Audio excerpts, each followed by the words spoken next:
Gaming has helped me through anxiety, heartbreak, stress, and way many other struggles. And yeah, that's beautiful, but it also makes me ask, what happens when a game becomes the only place that I feel okay?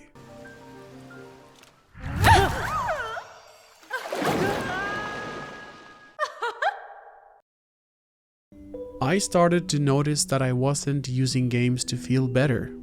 I was using them to feel nothing. Some people go to therapy. Some people write journals. Me? I boot up a game and walk into someone else's story. I bet you've felt that life can get a little overwhelming sometimes. At least I have. And then games, for me, are the perfect shelter. You're in control. You get clear goals. You're rewarded for progress. You get to win.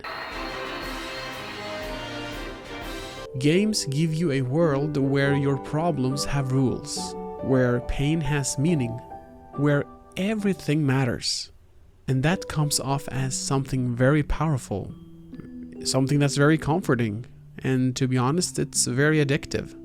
Some games don't just distract us, they talk to us. Celeste tells you anxiety doesn't define you. Hellblade says your mind can be loud, but not wrong.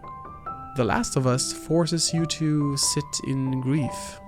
Firewatch says healing might not come in the way that you want.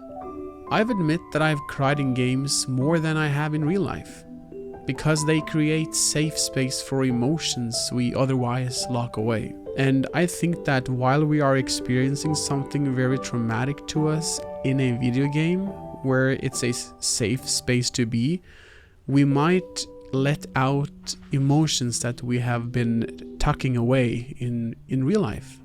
So don't you tell me that you have never cried during a game, because you know that moment where the story hits too close to home, like the ending of Firewatch, when it sinks in that you'll never actually meet Delilah.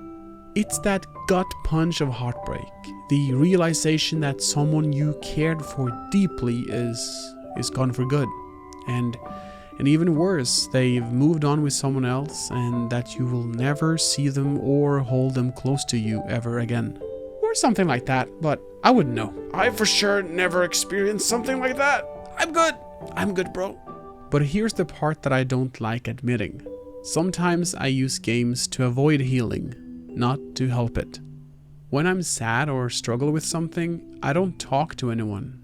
I just disappear into a game world for days. I've had weeks where the only thing keeping me functional was a glowing quest marker. And the second the game ended, I felt empty again. Games can be supportive, but they can't solve everything.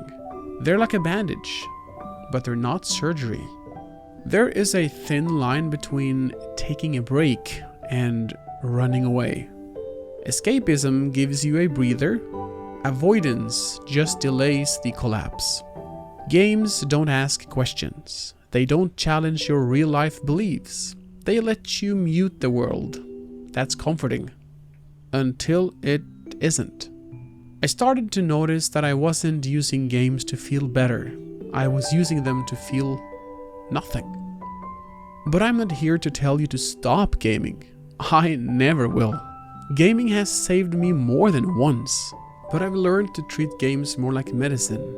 They help, but you still have to do the healing. And when I do play, I feel it more. I'm present, not just escaping.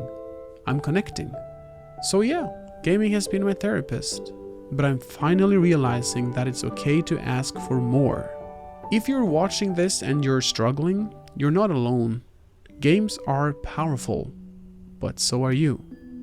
Tell me, what game got you through your worst days? What game let you breathe when life got too heavy? Let's talk in the comments about this. And if you need a little light, my channel's here for that too. And I'll see you in the next one.